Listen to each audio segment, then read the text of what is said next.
la MIF, j'espère que vous allez bien. Bienvenue dans ce nouvel épisode de Dis-moi tout. Aujourd'hui, pour ceux qui ont la version vidéo, je vous ai quand même respecté, j'ai fait mes cheveux, je suis habillée normalement et non plus en pyjama. Et je vous emmène avec moi aujourd'hui à Ubud, dans une villa magnifique, où j'y ai emmené ma famille pour leur faire découvrir Ubud pour la première fois. Déjà, je voulais commencer ce podcast aujourd'hui en vous remerciant pour l'intérêt que vous avez porté à mon nouveau projet de cœur, donc qui est mon accompagnement pour tout ce qui est la loi de l'attraction, développement personnel, etc., pour une transformation de A à Z, un reset. Je m'attendais pas à recevoir autant de messages et vraiment, je vous remercie du fond du cœur pour votre confiance. Vous pouvez pas me rendre plus heureuse, je pense. Aujourd'hui, on va continuer à parler de la loi de l'attraction et de la manifestation dans un épisode consacré aux synchronicités. Qu'est-ce qu'une synchronicité ? Certains vont appeler ça hasard. Moi, j'appelle ça une conversation avec l'univers. Ça veut dire que je lui pose une question et il me répond. Parfois, ça met quelques jours, parfois un peu plus de temps, et puis parfois ça peut être instantané. Aujourd'hui, je vais vous raconter mes plus belles synchronicités et mes plus belles manifestations parce que pour moi, les deux vont un peu ensemble, même si ma technique est un peu différente. J'ai pris des petites notes parce qu'il y en a un paquet, il y a un paquet de choses que j'ai attirées à moi et j'ai essayé de rien oublier. J'ai commencé à m'intéresser aux synchronicités il y a déjà quelques années de ça. Et en fait, il y a tous des ajustements à faire pour essayer de voir les réponses plus facilement. Mais c'est surtout une question de lâcher prise. C'est toute une technique qu'on peut travailler ensemble si jamais et qui fera partie de mon accompagnement. Alors pour les synchronicités, il suffit de poser une question à l'univers et ensuite d'attendre la réponse. Mais par contre, il faut vraiment ouvrir son cœur pour pouvoir être capable d'avoir cette réponse également. J'ai beaucoup de personnes qui m'écrivent sur Instagram en me disant « moi j'ai demandé ça, mais je ne vois pas la réponse ». Et parfois, en fait, la réponse, elle est juste devant vous, sauf que vous n'êtes pas vraiment prête à la recevoir. Ou parfois, vous allez la recevoir et vous allez vous dire « mais c'est trop gros, c'est pas possible, c'est pas ça ». Si vous remettez en doute ce que l'univers vous présente, il ne vous montrera plus les synchronicités.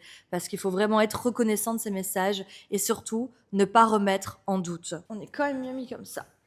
Youp. J'avais regardé un reportage qui expliquait très très bien les synchronicités. C'était un homme qui racontait il était un peu perdu dans sa vie, il ne savait pas s'il devait partir vivre, il me semble, c'était au Canada, et il avait demandé 3 réponses en 3 jours.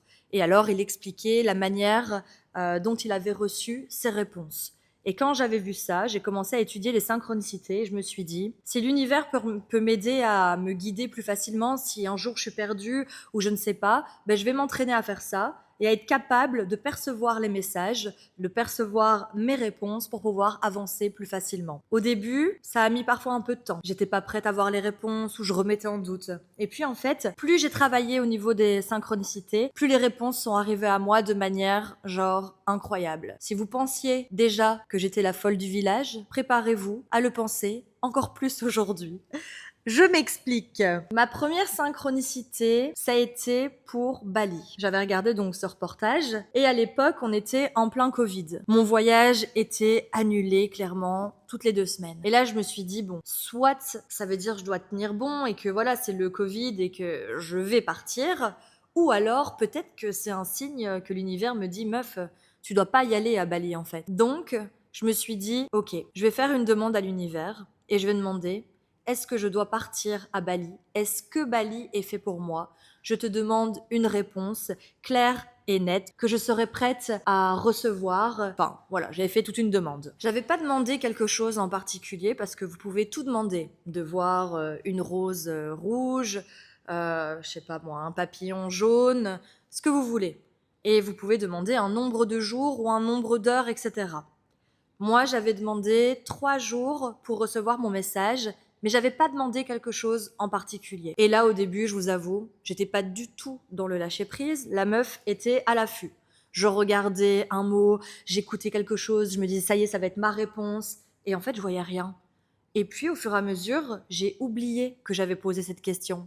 Donc le lendemain, je pars travailler à l'institut et j'arrive à l'institut. Je ne pense plus à cette demande que j'ai faite à l'univers. Je rentre chez moi. Mes petites habitudes à Bruxelles dans ma vie où je me faisais hyper chier, c'était jouer à Candy Crush. Donc je joue à Candy Crush, je me pose dans ma chambre, je mets une série en fond. Et là, pendant que je joue sur mon téléphone, la série c'était en anglais, c'était vraiment un truc genre random. J'entends en anglais, oui, tu vas partir à Bali. Et là, je me dis, non mais c'est incroyable. Si ça, c'est ma réponse, genre, c'est dingue. Donc je me dis, j'ai rêvé. Je remets la série en arrière et là, je me rends compte que oui, c'est bien ce qui s'est dit dans la série. Donc je me dis, bah Sarah, t'as ta réponse.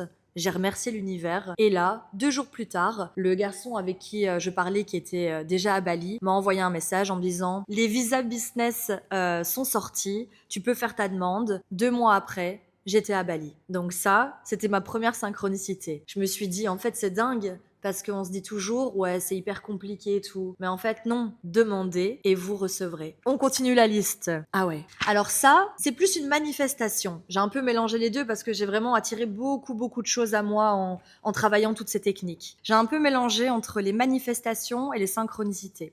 Donc des choses que j'ai manifestées et puis les synchronicités, c'est vraiment mes demandes à l'univers. Mais j'ai fait une liste avec une ligne du temps pour pas m'y perdre et essayer de vous donner un maximum d'exemples. Alors ici, en fait, je venais d'ouvrir mon institut. Je parlais avec quelqu'un et cette personne me dit, bah voilà, c'est quoi tes projets pour les quelques mois, les années à venir. Et moi, en fait, dans la manifestation, je parle toujours comme si c'était déjà fait, parce qu'en fait, je sais que je vais le faire. Et c'est ça, une des clés les plus importantes, d'avoir la foi. C'est vraiment comme la religion. Si vous doutez, vous ne l'aurez pas. Mais si vous savez que vous l'avez déjà, dans une autre dimension, dans une autre réalité, un autre espace-temps, l'univers va vous le mettre sur votre chemin beaucoup plus rapidement. Je venais d'ouvrir Secret Beauty et un de mes gros projets, c'était de me lancer dans le tatouage du sourcil. Dans ma région, peu de gens le faisaient. Et moi, j'ai toujours aimé dessiner. J'étais passionnée un peu par tout ce qui était tatouage et je me suis dit, c'est quelque chose que je vais vraiment aimer. Mais la formation coûtait très très cher. Et je voulais pas demander d'argent à prêter. Donc, j'ai économisé. Et quand je parlais avec ce garçon qui m'a demandé quels étaient mes futurs projets, j'avais pas encore mis assez d'argent de côté pour faire cette formation. Et je lui ai dit, ben voilà, moi je vais tatouer les sourcils dans ma région et je serai la meilleure. Et du coup, je serai tellement la meilleure que je pense que je vais même le faire en France. Et il me regarde et il me fait, ah ok. Il a dû me prendre, il a dû se dire, non mais la meuf, genre elle pète plus haut que son cul pour qu'elle se prend, elle a jamais touché une aiguille et genre elle sait qu'elle va super bien travailler et tellement bien réussir qu'elle va être appelée dans d'autres instituts. Et il me fait, ah ok, cool. J'ai dit, ouais non, je sais que je suis une bosseuse et je me donnerai les moyens d'y arriver. Et puis, figurez-vous que oui, j'ai commencé cette formation où on m'a mis pas mal de bâtons dans les roues. Mais j'ai tenu bon, j'ai adoré ce que j'ai fait. J'ai transformé des vies parce que j'ai transformé des sourcils. Et les sourcils, c'est clairement la vie. Un jour, sans rien faire, mon téléphone a sonné et on m'a dit bonjour, j'ai entendu parler de vous par votre fournisseur. Est-ce que ça vous intéresserait de venir tatouer chez moi? Je suis basée dans le nord de la France. Et voilà comment j'ai commencé à tatouer un peu en France. Donc, sans avoir fait les démarches, ce que j'ai dit quelques années auparavant, sans même avoir touché une aiguille ni un sourcil, est arrivé à moi en s'alignant parfaitement. J'ai mis l'impulsion à ce projet, l'univers m'a tendu la main et j'ai su la saisir. Et figurez-vous que quelques années plus tard, totalement par hasard, j'ai recroisé cette personne à qui j'avais dit ça et il m'a dit alors quoi de neuf et tout. Je lui ai dit écoute, j'ai tatoué les sourcils, je pense, de tellement de personnes. J'ai vu tellement de sourcils dans ma vie que là, j'en peux plus. Maintenant, je vais repartir à Bali parce que ça fait quelques années que je fais des allers-retours. Et je vais construire ma villa et la mettre en location, etc. Il m'a fait « Ah, ok. » Maintenant, si je recroise cette personne, je pourrais lui dire voilà, hein, c'est fait, je suis retournée à Bali. J'ai monté ma boîte là-bas pour faire de l'immobilier. Et j'ai fait ma villa. Une question de mindset, de persévérance et surtout de toujours croire en vos rêves. C'est vous les créateurs, personne d'autre. Qui peut vous dire que vous n'êtes pas capable de, à part vous-même si vous en doutez. Mais moi je vous dis vraiment, n'en doutez pas, on est capable de tout. Si je suis passée de une valise d'ongles à faire des sourcils, à ensuite venir à Bali, réussir à faire ma maison et j'espère maintenant transformer vos vies comme moi j'ai pu transformer la mienne. Qui va m'en empêcher à part moi-même? personne. On continue la liste. Avant de venir à Bali, je l'ai beaucoup manifesté. Comme on a été dans une période de Covid, de confinement, franchement, à part visualiser mes rêves, j'avais pas grand-chose à faire. Attendez, je bois un coup. Ah, santé bonheur. À part visualiser mes rêves, j'avais pas grand-chose à faire. Du coup, je m'y suis mise à fond. Et je regardais souvent des photos de Bali en m'imaginant déjà y être et en faisant toutes mes techniques de visualisation pour y arriver beaucoup plus vite. J'avais mis une photo avec laquelle j'avais fait une petite méditation dessus. Et c'était une villa incroyable de 2 blogueurs que j'avais connus via les réseaux sur Instagram. Ben, figurez-vous que quelques mois plus tard, je mangeais dans cette même maison. Non mais franchement, parfois quand j'y pense, je me dis que le monde et la vie, c'est genre trop fou. Surtout que moi, j'avais vraiment visualisé cette maison, je m'étais imaginé genre comme si ça pouvait être la mienne ou comme si j'étais à l'intérieur. Et finalement, bah, j'ai été invitée par ces gens-là dans cette même maison pour manger un barbecue. Et je me dis, what the fuck? Genre, demain, franchement, je pense qu'il est temps que je manifeste George Clooney ou Brad Pitt. C'est vrai, on rêve pas assez grand, les amis. Qu'est-ce que j'ai manifesté d'autre? Mon appartement à Bruxelles. Comme vous l'avez compris dans les épisodes précédents, ma vie ressemblait à un épisode de You. Du coup, je suis partie en exil vivre sur Bruxelles et je galérais à trouver un appartement à Bruxelles. Je savais pas trop où j'avais envie de m'installer sur Bruxelles. J'hésitais énormément. J'enchaînais les visites des appartements miteux. Je trouvais rien. Et à un moment donné, j'ai pété un câble. Parce que comme je travaillais à l'Institut, parfois je me levais beaucoup plus tôt. Je faisais un aller-retour à Bruxelles pour une visite. Je revenais à Casto. Je travaillais toute la journée. Et puis ensuite, je repartais à Bruxelles faire des visites le soir pour ensuite rentrer chez moi le soir. Enfin, c'était vraiment horrible. Et là, je me suis dit, bon, Sarah, tu viens de visiter une 30aine d'appartements, t'es au bout du Rolls, genre, on va arrêter. Cette fois-ci, on va lâcher prise. Et je me suis dit, le prochain appartement que je trouve, ça sera le mien. Et j'ai fermé les yeux et je me suis imaginée dans mon appartement à Bruxelles. Ma journée idéale. Je me réveille, qu'est-ce que je vais faire? Comment je vais ressentir l'appartement? Quelle est la lumière qu'il va y avoir? Si c'est plus sombre, plus éclairé, la chaleur, les odeurs, un maximum de détails.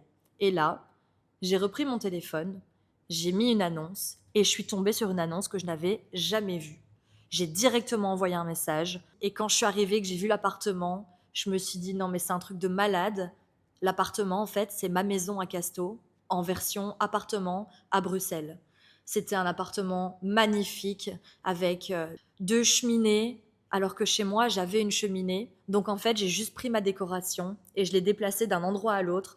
Tous mes potes qui avaient connu ma maison à Casto, quand ils sont venus dans mon appartement à Bruxelles, ils m'ont dit « Meuf, c'est un truc de malade. Genre ton appartement, on dirait ta maison. Le parquet, la couleur, les moulures, les cheminées, genre c'est ouf. » Et ouais, c'était encore une fois un beau cadeau de l'univers et merci. Ok, on continue. Alors là, vraiment, je pense que c'était la fois qui m'a le plus scotché.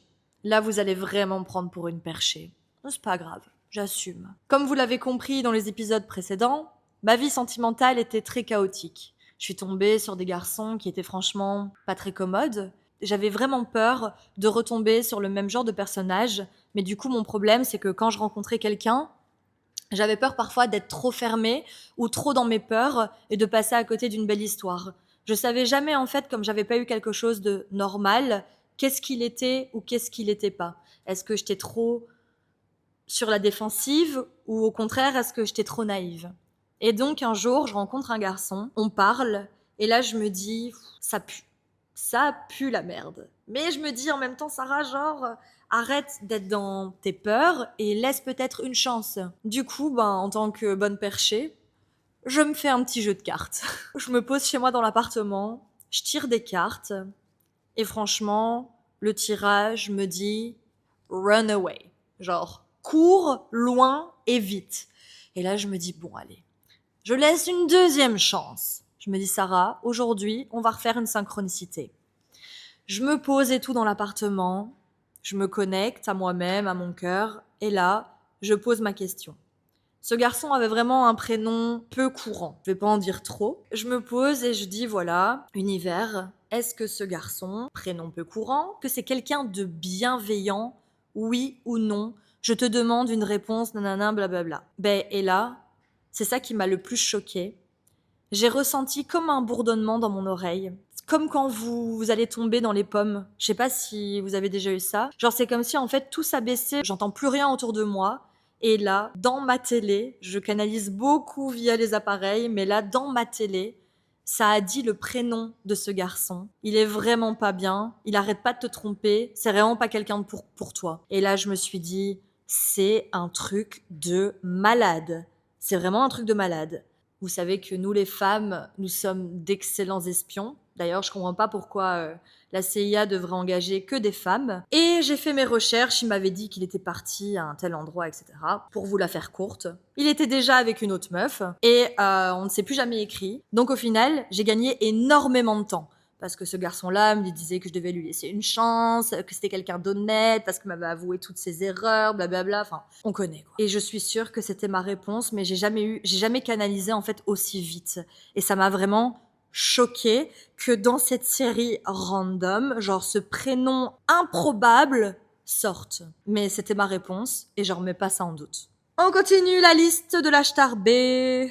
Je vais pas tous les faire, sinon on va en avoir pour 3 heures de podcast. Quand j'ai perdu ma grand-mère il y a 2 ans, juste avant que je reparte à Bali, elle m'avait dit « Oh, moi aussi, j'aimerais trop venir à Bali. » J'étais là « Bon, mamie, c'est un peu compliqué pour le moment ton état, donc je pense que 2 avions et quasiment une journée de vol, ça va être un peu compliqué. » Mais bon, bien sûr, je lui ai répondu « Bah oui, bien sûr, tu viendras à Bali, ça va être trop bien. » Enfin, je rentrais dans son jeu et je savais que c'était la dernière fois que je la voyais. Ne me demandez pas pourquoi, mais je le sentais. Et quand je suis partie à Bali, 2 mois plus tard, ma maman m'a téléphoné et elle m'a dit « Ben voilà, ta grand-mère est décédée. » Je voulais lui rendre... Je vais pas pleurer quand même, ouais. Moi, je vous jure, c'est cette pleine lune qui me rend émotive comme ça. C'est horrible.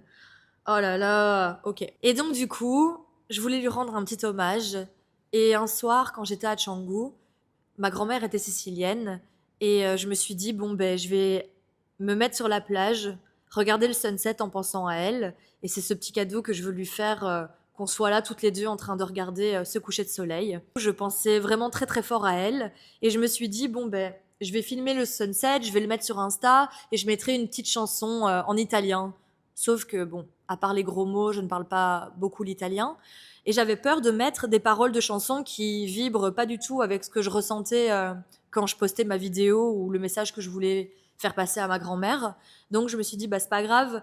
J'avais trouvé un passage d'une chanson en italien comme ça qui me plaisait. Mais comme j'avais aucune idée de ce que ça voulait dire, je me suis dit, je vais aller manger, me poser, et je vais traduire cette partie-là pour voir ce que ça dit.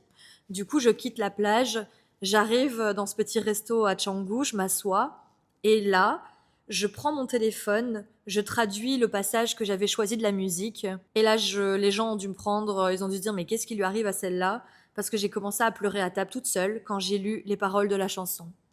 Les paroles de la chanson que j'ai choisies, c'était « Moi aussi, j'ai regardé le coucher de soleil ce soir. » Donc là, déjà, j'étais comme « Pardon ?» Je m'installe et je vais manger. C'était quelque chose comme ça. Je l'ai encore dans mon téléphone. Je m'installe et je vais manger. Je ne suis plus seule, je n'ai plus peur de partir. Voilà, un style, je sais plus vous dire exactement, mais c'était un style du genre. Et là, je me suis effondrée parce que c'était vraiment comme si, en fait, elle me parlait. Et en fait, c'est pas comme si, c'est genre, elle me parlait. Ça me met les larmes aux yeux. Oh non, je veux pas pleurer. Oh là là, boire un peu d'eau, ça va me faire du bien. Voilà, je me remets de mes émotions, mais en fait, je trouve ça tellement beau, que j'ai su parler avec elle, et c'est pour ça que, moi, j'ai aucun doute sur la vie après la vie, parce que pour moi, c'est qu'une continuité. Notre passage sur Terre, c'est que un coup de vent. Et il y a tellement plus, je pense, après, et il y a peut-être tellement eu plus avant, et il y a tellement plus autour de nous que voilà. Je trouvais ça magique, et j'ai téléphoné à ma maman ensuite pour lui raconter. Ma maman, elle a pleuré parce que ça l'a choquée et elle était un peu triste de pas avoir de message.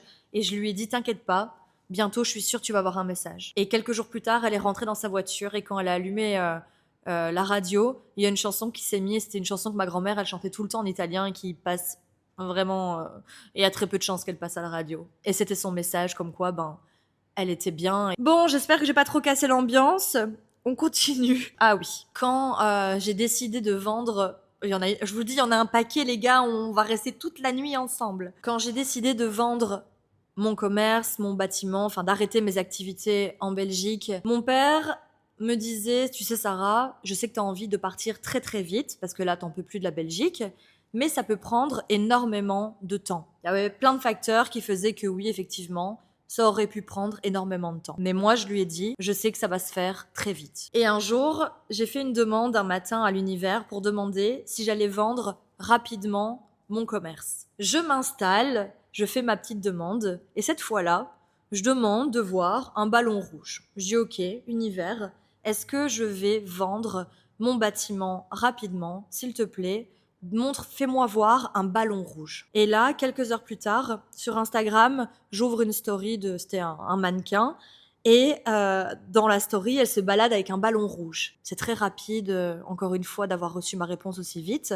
Merci beaucoup. J'en veux un deuxième, genre pour vraiment me conforter dans l'idée. Et là, 2 jours après, je sors de l'institut, je tourne la tête, et il y avait un ballon rouge dans la haie qui était coincé. Je suis la reine de la procrastination pour les messages. Et plus ça s'accumule, plus ça m'angoisse, plus je mets du temps. C'est assez problématique, mais j'y travaille. Ce jour-là, j'étais chez moi et je me dis, bon ok, je vais regarder mes messages sur Messenger, genre Facebook, tellement old school, mais je vais répondre à toutes ces personnes que j'ai pas encore pris le temps de répondre. Et dedans, il y avait un message de mon ex-belle-sœur, et elle m'avait demandé, voilà, si je recherchais quelqu'un pour les stages, et je lui ai dit que ça aurait vraiment été avec plaisir, mais que personne n'était encore au courant, mais j'ai décidé de voter mes activités en Belgique. Elle a transmis le message, et c'est cette personne qui s'est décidée à acheter tout mon bâtiment. Comme quoi, au final, 3 jours après avoir vu ce ballon dans la haie et cette réponse, tout s'est enchaîné. Et c'est vrai qu'au final, j'aurais pu rester comme ça pendant 1 an, à pas trouver un acheteur potentiel ou quelqu'un qui serait pas intéressé par le tout. Et j'ai cru en ce que je faisais. Je savais que c'était le bon moment. C'était pour moi le moment de partir. Et encore une fois, l'univers a tout aligné à moi. Et j'ai fait ma synchronicité. J'ai eu ma réponse et tout s'est enchaîné. Alors, ah oui, ça aussi, ça c'était vraiment une très très belle manifestation. Avant de revenir m'installer à Bali, j'avais plus envie de dormir en guest house, j'avais envie genre de trouver mon chez moi, de pouvoir en fait me projeter pour quelque temps. Parce que ici, beaucoup de gens font que de la location au mois, mais du coup parfois vous savez pas si vous allez rester, vous allez partir. J'avais pas envie d'un truc, enfin d'arriver avec toutes mes affaires et de pas savoir en fait. J'avais envie d'être bien. Et une amie à moi habitait CC et j'adorais sa maison. Je trouvais sa maison trop belle, le coin trop calme et elle avait une vue sur les rizières juste magnifique. Et là, je me suis dit, ok, je vais rechercher une maison dans le même coin et je vais tout faire pour y arriver. Idéalement, je voulais une maison avec 3 chambres pour pouvoir sous-louer 2 chambres, ce qui me permettrait pour moi de vivre gratuitement au début, vu que la sous-location des 2 chambres me rapporterait assez d'argent que pour vivre pour toute la maison. Elle est pas maline, votre pote, là? Eh ouais, très, je sais. Et donc, je commence mes recherches. Sauf que voilà, quand tu mets un sentiment, une vibration de manque parce que tu as absolument envie, ben, je pense que ce que je vibrais, c'était pas la bonne vibration et je trouvais pas. Je galérais vraiment, j'ai contacté plein de gens, je ne trouvais pas. Et puis un jour, j'en ai eu marre, je me suis dit, tu sais quoi, Sarah? Au pire, tu vas en guest house au début, c'est pas grave. Genre, lâche l'affaire. C'est bon, il y a pire dans la vie. Calme-toi, ça sert à rien. Ensuite, je vais sur Instagram et ma pote qui m'avait montré sa maison poste une story, je l'ai encore dans ma tête, ou un réel, je sais plus, avec le coucher de soleil, la vue de sa maison, vue sur les rizières, pardon. Et donc, je me dis, bon, ben, go. On va, pendant une semaine, je vais incorporer ça dans ma technique de journaling et comme ça, je vais le manifester à moi. Mais si ça prend pas, ben ça mettra le temps qu'il faut, c'est pas grave. Je me suis posée tous les matins, j'ai fait ma technique de journaling et ensuite un peu de visualisation. Je me suis imaginée dans cette maison, comment aurait été un réveil là-bas. Et mon téléphone a sonné quelques heures plus tard. Ça a aussi été hyper rapide. Et en fait, c'était un numéro que j'avais déjà contacté, qui m'avait dit qu'il n'y avait pas de maison de disponible comme je recherchais mon budget et la localisation. Et là, il m'a dit, ben voilà, il y a une maison pour finir qui vient de se libérer, est-ce que ça vous dit? Il m'envoie les photos. C'était vraiment la même chose que ma pote, avec une vue sur les rizières. Bah, si vous me suivez sur Instagram, je l'avais posté quand je suis retournée vivre à Bali, vous avez dû la voir passer. Et j'ai dit, ok, ça va, je la prends. Et donc, je l'ai prise et quand je suis arrivée à Bali, j'ai été dans cette maison-là. Le voisinage, quand ils m'ont vu arriver, ils m'ont dit, non mais comment t'as fait pour avoir cette maison? Parce que tout le gang ici où on habite, genre aucun de nous a cette vue, aucun de nous a eu la chance d'avoir une vue pareille. Donc encore une fois, j'ai manifesté quelque chose avec une photo, genre je l'ai incorporé dans tous mes outils que je mets en place dans mon quotidien et j'ai réussi à avoir quasiment la même maison à l'identique, à 2 rues de chez mon ami et avec une des seules vues comme ça de toute la rue. Vous allez vous dire, non mais elle en a combien? Est-ce que je ferais pas un épisode 2 pour ça? Parce que franchement, j'en ai encore beaucoup ou pas? Il y en a que j'ai sauté. Aussi, quelque chose que j'aimerais vous dire, c'est que parfois, il faut être apte à recevoir certains messages. Si on vous parle 3 fois de la même personne en quelques jours, posez-vous la question pourquoi? Il n'y a jamais de hasard, comme je vous ai dit, mais que des rendez-vous. Il y a 2 mois de ça, j'étais en plein projet pour ce podcast que j'ai mis énormément de temps à lancer à cause de mes peurs, la peur du jugement, des croyances limitantes et un tas d'autres choses. Et je me demandais toujours, allez univers, donne-moi des signes, est-ce que je dois le faire, est-ce que je dois pas le faire? Et mes amis me parlent d'une coach qui habite pas loin de chez nous, qui est super inspirante. Et elle me parle de son livre. Dans la discussion, on parle d'un tas d'autres choses. Bref, le sujet passe. Et un autre jour, après un de mes runs dans la jungle, je parle avec une nana super gentille et on parle un peu de nos projets ici à Bali. Et je lui parle de mon projet d'accompagnement, que je suis passionnée par la loi de l'attraction qui a transformé ma vie, etc. Et elle me dit, ah ben justement, il y a une dame, et là elle me redit le nom, Anne-Claire Méret, qui est dans le même mood que toi, elle est super inspirante et elle habitait à Chemaigi. Et là je me dis, bah, on m'en a déjà parlé. Et je fais le rapprochement en fait, je dis, ah ben oui, Alicia m'en a parlé, Alix m'en a parlé, les filles m'en ont parlé, et là, cette dame m'en parle encore. Et donc, comme plusieurs personnes m'en avaient parlé en même pas, je pense, 4-5 jours, je me suis dit que là, il y avait quelque chose à creuser. Et mon amie me reparle de cette dame-là, et me dit que son livre est incroyable. Je dis, tu l'as son livre? Elle me dit oui. Je dis, s'il te plaît, prête-le-moi. Et donc, elle m'a prêté ce livre que j'ai adoré. Si vous voulez le lire, ça s'appelle Millionaire from the Heart, donc millionnaire à partir du cœur. Et ce livre est juste incroyable. Et en début de livre, elle travaille aussi une sorte de synchronicité où elle dit, voilà, pensez à une question et ouvrez la page, n'importe laquelle, pointez du doigt et vous aurez votre réponse. Eh ben, je l'ai fait. Devinez quel mot j'ai eu. Podcast. Et oui, je vous le donne en 1000. J'ai eu podcast et là, je me suis dit, bon, bah, Sarah, là, je pense que, il est temps d'assumer ce projet, de le lancer et de le faire comme tu as toujours tout fait également, avec le cœur. Et voilà, aujourd'hui, où j'en suis. Je vais m'arrêter pour les synchronicités parce que j'en ai encore 2-3, mais j'en aurai encore de toute façon à vous raconter et on pourra se faire une partie 2 prochainement. J'espère que ça vous a inspiré parce que, comme vous le voyez, ça nous vous paraît parfois hyper compliqué, mais quand on a les bons outils en main, la bonne vibration, que vous levez vos barrières, vos blocages, tout est possible. Vous pouvez attirer à vous vraiment tout ce que vous désirez. Regardez tout ce que j'ai pu attirer à moi consciemment, toutes les demandes que j'ai faites, les réponses que j'ai eues, et surtout, ne vous dites pas c'est trop beau pour être vrai. C'est justement ça. C'est trop beau parce que c'est vrai. Et je suis contente d'avoir tous ces outils à ma disposition pour pouvoir avoir des réponses, me faire guider plus facilement. Parce qu'également, parfois, quand l'univers me met des bâtons dans les roues, ou je ressens quelque chose qui est pas bon pour moi, je décide de ne pas y aller. Ça aussi, ça m'est déjà arrivé, mais je vais le garder pour un autre podcast parce que ce voyage où je me suis butée à y aller alors que je n'aurais pas dû justement et que j'aurais dû suivre les signes de l'univers, ben ça m'aurait évité quelques galères. Donc c'est vraiment des outils, je trouve, qui sont intéressants, qui peuvent vous permettre d'avancer beaucoup plus vite dans la vie et aussi vous rendre confiant sur certains de vos projets. J'espère que cet épisode vous a plu.